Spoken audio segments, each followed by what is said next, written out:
Армысыздар. Осыдан тура бір жыл бұрын Hello, it was 1 year ago today that we filmed the first episode of this talk show on the subject of Will Nazarbayev shoot his own people. Аузымызға Құдай салды ма?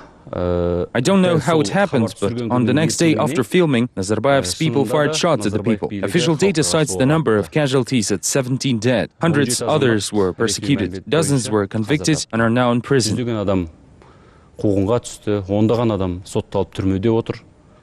Енді араға бір жыл салып біз осы тақырыпқа 1 year after the events, we returned to the subject. Today's program is called "Could we have protected Zhanaozen oil workers?" Meet our guests. Қорған бола алдық па деп аталады. Студия қонақтарымен таныс болыңыздар. Rızbek Sarsimbayoglu, member of Independent Commission to Protect Zhanaozen, chief editor of Жас Алаш newspaper. Sarsimbayoglu, Zhanaozen 2011 халқы. Жасарал Куанышалин, member of Zhanaozen 2011 International Committee, politician. Amirjan Kasanov, member of Independent Commission to Protect Zhanaozen, politician. Ұлы дала қозғалысының Gabidyan Jacquet, member of Uli Dala movement. Zhanaozenді қорғау жөніндегі Mukhtar Tayjan, member of Independent Commission to Protect Zhanaozen, economist. Zhanaozen мен Шетпе Inga Imanbay, organizer of public fund in support of Zhanaozen and Shetpe residents, member of Ruhbentil. Inga Imanbay. Мырзалар, Before starting our show, let us turn to this small story. сюжетке назар салып өтіңіздер. The Zhanaozen tragedy turned 1 year old. 17 people died over the course of the bloody events in Zhanaozen and Shetpe, and 100 were wounded. Thousands underwent a psychological crisis. After the tragic events, a group of Aktau citizens demanded to stop shooting the people. An armed conflict broke out at Shetpe station between police officers and supporters of those who suffered in Zhanaozen. One person died. 49 Zhanaozen and Shetpe residents were convicted, 17 of whom faced prison time, 13 from Zhanaozen and 4 from Shetpe, along with chairman of Alha Party Vladimir Kozlov as organizers of the national tragedy. Meanwhile, out of the 97 police officers that took part in punitive raids, only 5 received punishment. The government paid over $3,000 to the wounded and over $6,000 to the families of those who died. A relief fund in support of Zhanaozen and Shetpe residents was organized in December 2011. In addition, the Nurotan Mangistau regional party branch opened its own fund. The military brought to the town grew tenfold and outnumbered the medics. Members of the Zhanaozen 2011 Independent Commission protested against an unfair trial and demanded its termination. Ruhaniyat party voiced its position that holding parliamentary elections in the regions under a state of emergency would be incorrect. The authorities ignored the address. Writer Sapabek Asip is vexed that after the tragic events, instead of punishing the guilty, there were many promotions in government services.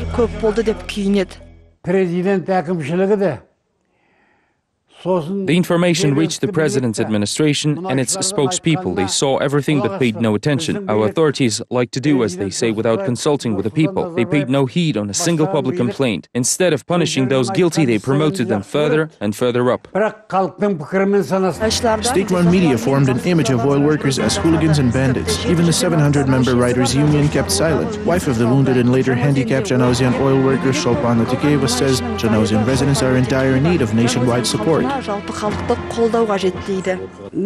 oil workers sent so many letters to Akarda, you could raise a huge camel. The letters were sent, but there was no response. I would ask for 17 people, including Shetpe residents, to be released. We need support for this cause. There are families that suffered, whose close ones died. They need your material, moral, and psychological support. The monthly aid in support of wounded and disabled oil workers is not paid out. Zhanaozen residents are once again in dire need of nationwide support. Алғашқы сауал. The question, could we have protected Zhanaozen oil workers or not, will be discussed throughout today's program. We will attempt to find answers to other questions as well. But first, who is responsible for their protection after all? Mr. Sarsimbayoglu.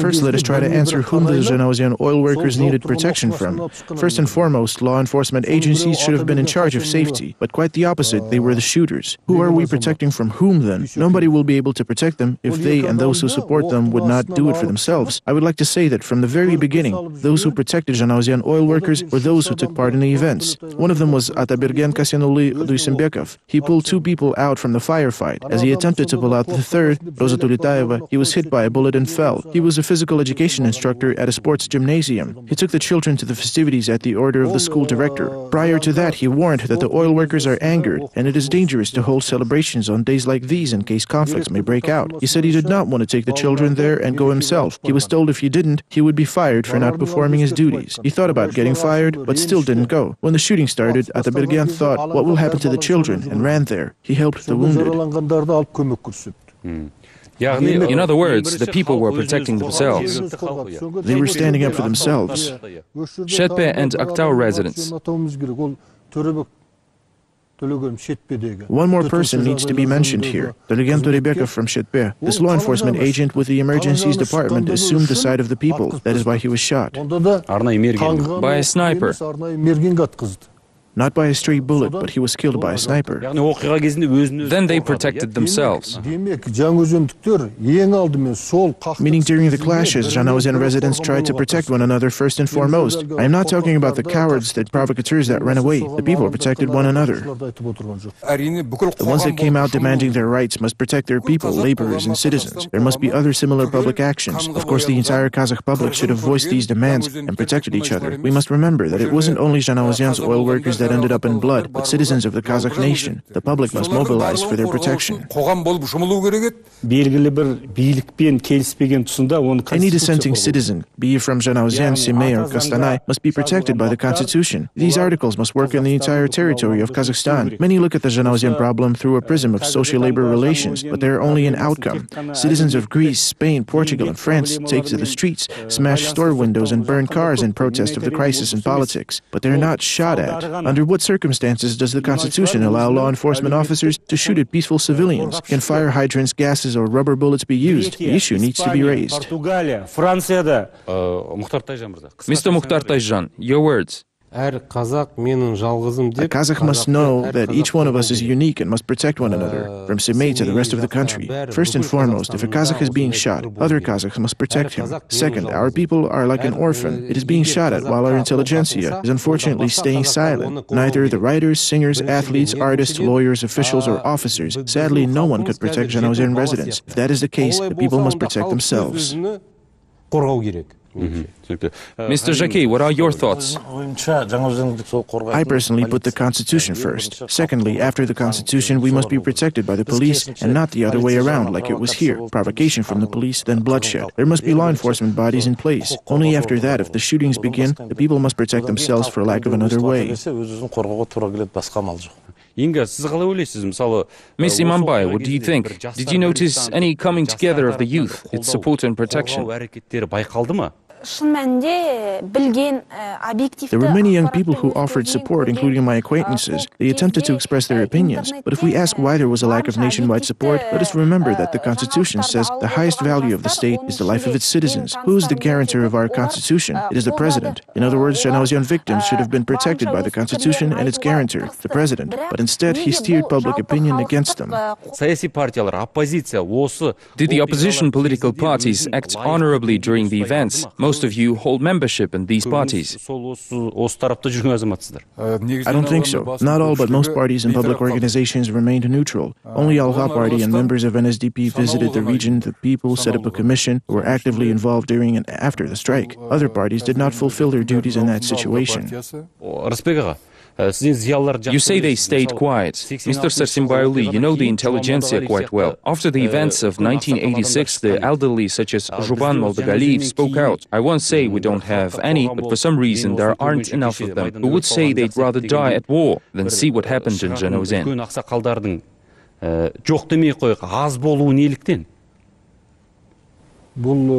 This has to do with the situation that formed in society. After those events, we immediately set up an independent public commission, sent an emergency letter demanding the president to stop the massacre. If I am not mistaken, the students were gathered at a later day with the help of municipal authorities in order to calm the demonstrators. To stop it from spreading to other regions. The students made sharp and open statements. Union leaders did not support Nurlan Razadin's words. In this case, besides political organizations, the present here, Amirjan Kasanov and Bolat Abilov, were actively involved. How many times were they jailed? twice. They were actively involved in the public commission's works, so you can say separate individuals showed activity. Certain individuals, you say? Жасар Алкуанышалин was active, so was Mukhtar Tayjan. We were active back in the day, we gathered the intelligentsia. Abdujamal Nurpeisov said the following, quote, I was at war and I have not seen such atrocities there. Even the fascists did not run after the wounded to shoot them. They healed them. This is worse than fascism. End quote. Other members of the intelligentsia that were active at the meeting were Abdash Jumadilov, Gabas Kabышев, Sofis Mataev, Timirkhan Medetbek, Iran Gaib, Mukhtar Shakhanov, and Baurjan Karabek.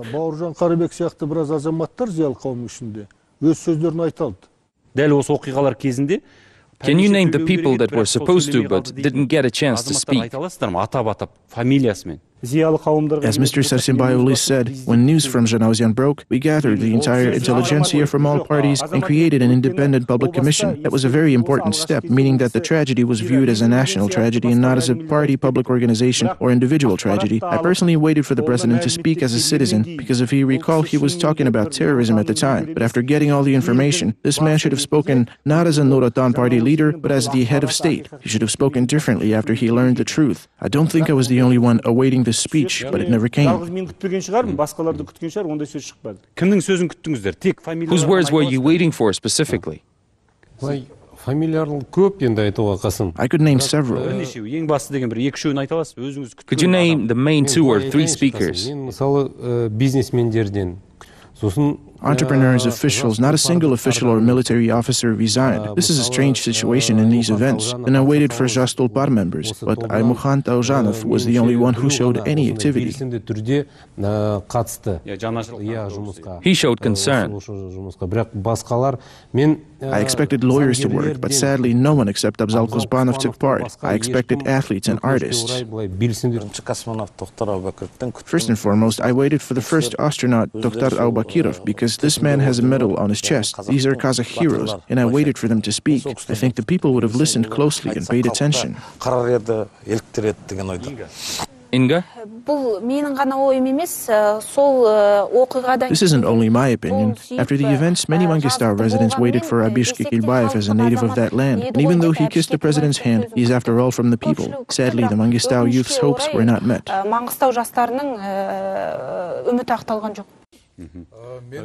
Whose words were you expecting? I cannot say I was expecting someone specific. I didn't have these thoughts. I was not expecting any words from Nazarbayev. I knew it was his doing when the reprisals in Zhanaozen took place. Thus, I did not expect Nazarbayev to say anything. Also, I didn't think Abish Kekilbayev would have said anything, as opposed to Inga. The youth hoped he would rehabilitate himself. What can a man that kissed the president's hand say in this situation? If he said nothing back then, he won't this time. He showed that he stayed the president's slave, that he was. The others, Nurlan Arazalin and Fariza Angarsinova, showed their true colors. They said what they wanted. So did Sofis Mataev and Gabas Kabышев, as well as others.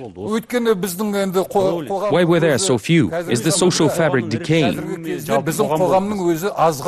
Our society degenerated over the last 20 years of personal rule. I expected Fariza Angarsinova to say something. There's no shame in that. If not now, when could she speak? I thought Abish Kekilbayev would say a few words to cover up for his mistakes and become closer to his people. There was a smear campaign against the oil workers during the hearing, accusing them of hooliganism and violating public order when all they did was make social demands. All this information was shown on state-run TV channels, and I think it poisoned the viewers' minds. I will say another thing. Even in Soviet times, leaders of state publications were members of the intelligentsia that were close to the people. Take Seyyid Ahmed Berdukulov, for example, or Sherkhan Murtaza. These people spoke on behalf of the people in their time. Why is the leadership of today's mass media staying silent? Why did only members of the opposition and independent media enter the conversation about the Zhanaozen tragedy? That's right. I told them they didn't have to criticize the president, support the opposition, or criticize the regime, but the truth about Zhanaozen must be uncovered. Why aren't you talking about it? What did they say? I think every person is a self-critic. I cannot answer this difficult question. There must be 2 factors. First, there is no tradition among the intelligentsia to support the people when they demonstrate. Why wasn't there anyone who spoke out on behalf of the regime?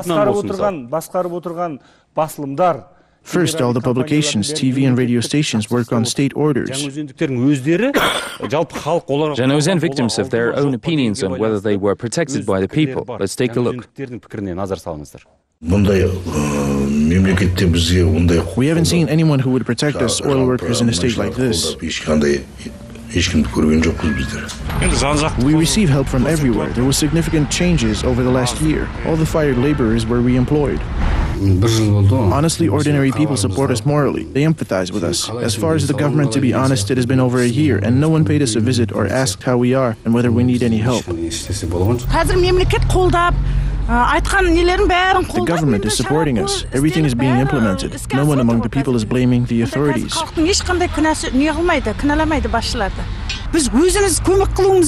We have to help them ourselves by becoming parents. Our Ozen will grow after we help it.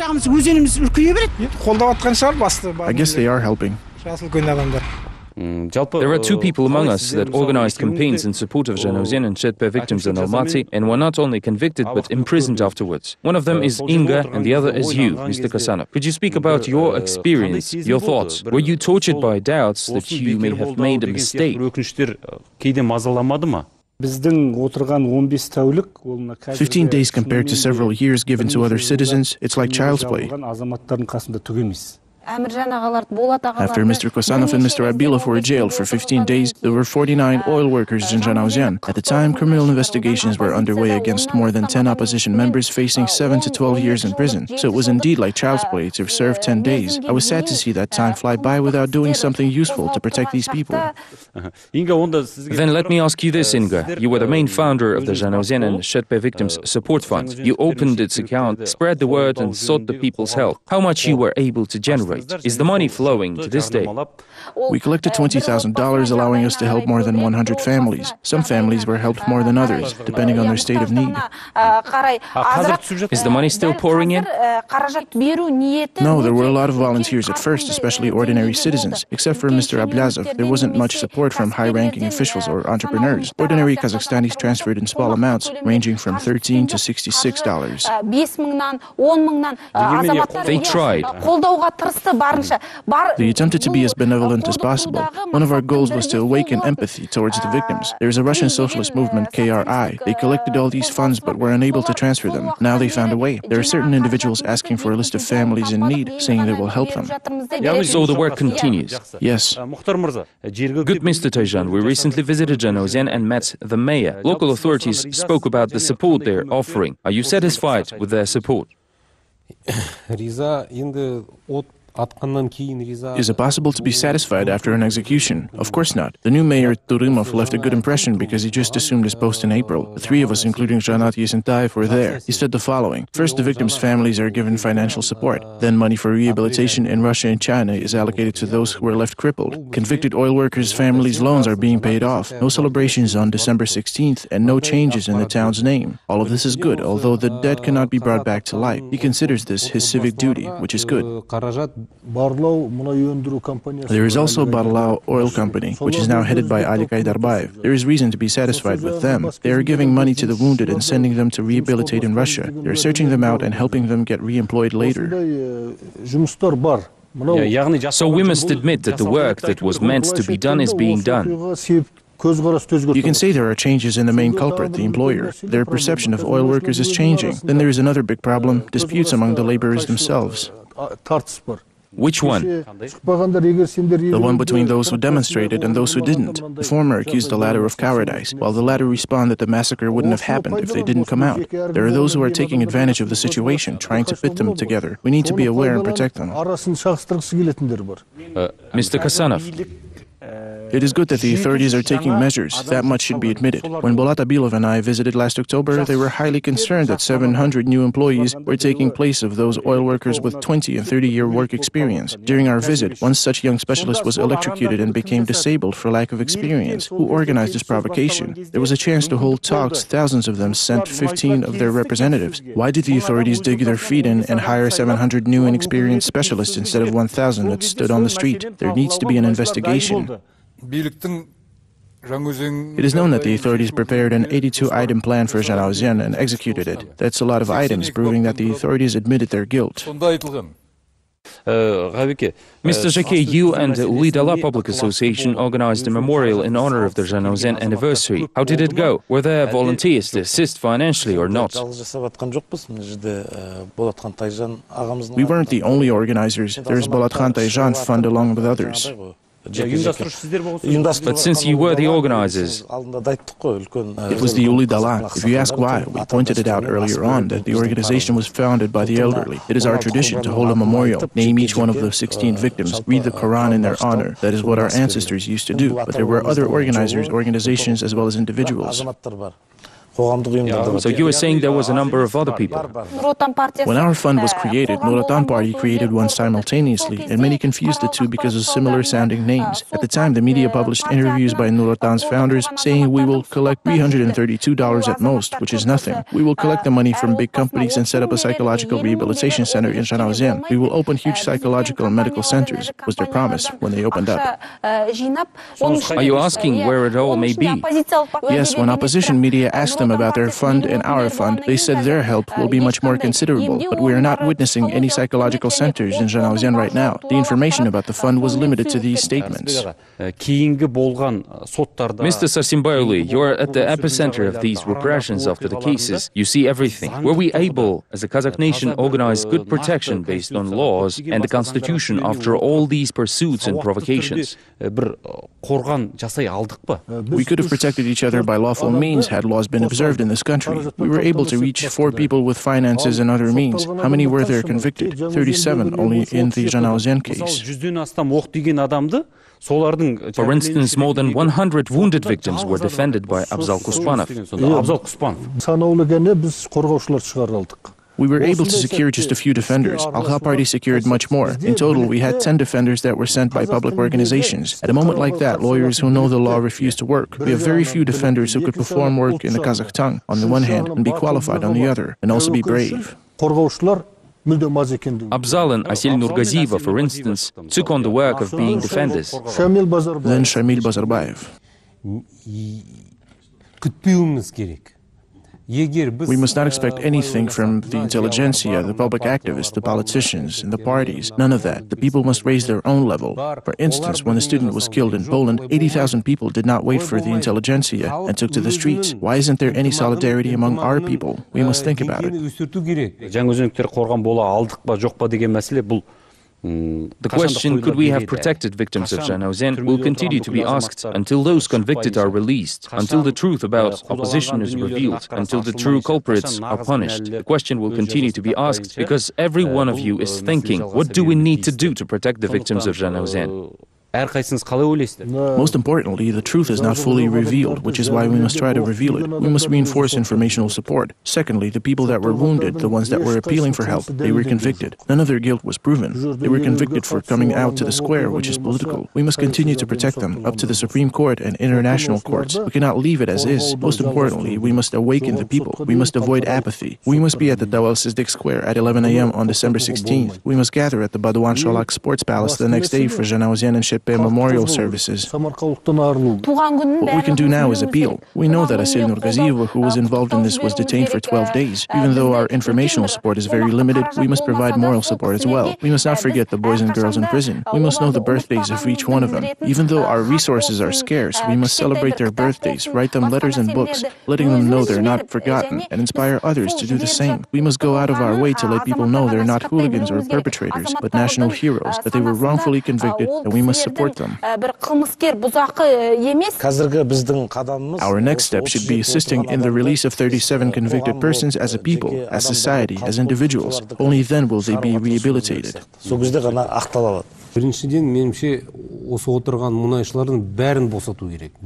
First, all the imprisoned oil workers must be immediately released. Second, we need to erect a monument to them on Zhanaozen Square. Third, the date December 16th should be a national remembrance day instead of a holiday. We must raise these 3 issues.